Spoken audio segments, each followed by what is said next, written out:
লাল মরিচ দিয়ে দেশি কুটি শুটকির ভর্তা বানাবো ঝাল ঝাল করে। তার জন্য এখানে শুটকি নিয়ে নিলাম। শুটকিগুলো এখন কড়াইতে দিয়ে দিলাম। অনেকগুলো শুটকি নিলাম, কড়াইতে হচ্ছে না, তাই এই স্পেশাল প্লেটটা দিয়ে দিলাম। এখন শুটকিগুলো লাল লাল করে ভাজবো। এভাবে ভাজলে অনেক ভালো লাগে গ্রানটা। এই যে ভাজা হয়ে গেছে অর্ধেক। আসসালামু আলাইকুম, সবাই কেমন আছেন? আলহামদুলিল্লাহ, আমরা তো ভালো আছি। আজকে আবার নতুন একটা ভিডিও নিয়ে আসলাম। শুটকি ভাজা হয়ে গেছে, নামিয়ে নেব শুটকিগুলো। অনেক সুন্দর হয়েছে। এখন এই প্লেটটাতে মরিচ ভেজে নেব। দিয়ে দিলাম অনেকগুলো মরিচ। মরিচগুলো একটু হালকা ভেজে নিব, মশমশা হওয়া পর্যন্ত আস্তে আগুনে, যাতে বাড়তে সুবিধা হয়। এই যে মরিচ ভাজা হয়ে গেছে, এখন শুটকিগুলো ধুয়ে নেব ভালোভাবে, আঁশটা ছড়িয়ে। শুটকিগুলো হয়ে গেছে, অনেক সুন্দর হয়েছে। এখন মরিচটাও দিয়ে নেব।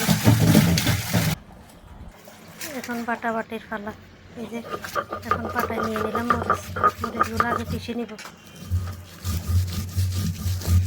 দেখতে অনেক সুন্দর লাগতেছে, খেতেও অনেক মজা এই শুটকির ভর্তা।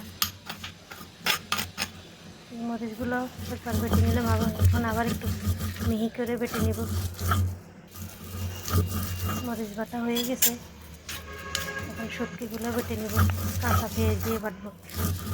শুটকির ভর্তাটা কাঁচা পেঁয়াজ দিয়ে বাটলে অনেক মজা লাগে খেতে। শুটকিগুলো দিয়ে দিলাম, শুটকিগুলো এখন মিহি করে বেটে নিব। শুটকিগুলোর ভর্তা অনেক মজা। শুটকি বাটা হয়ে গেছে, পেঁয়াজ দিয়ে দিলাম। পেঁয়াজটা একটু পাড়া বাটাই করবো, বেশি পিসবো না। দিয়ে দিলাম লবণ। ভর্তা বাটা হয়ে গেছে, এখন মিক্স করে নিব। অনেক সুন্দর হয়েছে। মিক্স করা হয়ে গেছে, এখন উঠিয়ে নিব। দেখে অনেক লোভ লাগতেছে। এই শুটকির ভর্তাটা অনেক মজা লাগে। এই যে ভর্তা রেডি, এখন খাওয়া দাওয়া করব। এই ভর্তা দিয়ে খাবো। সাথে অন্য তরকারি আছে, কিন্তু ভর্তা হলে তো আর তরকারি লাগে না। এখন কাজকর্ম সেরে খাওয়া দাওয়া করব। খাওয়া দাওয়া করে নেব। আজকে এই পর্যন্তই। সবাই ভালো থাকবেন, সুস্থ থাকবেন। যে যেখান থেকে ভিডিওটা দেখেন, ভালো লাগলে লাইক কমেন্ট করবেন।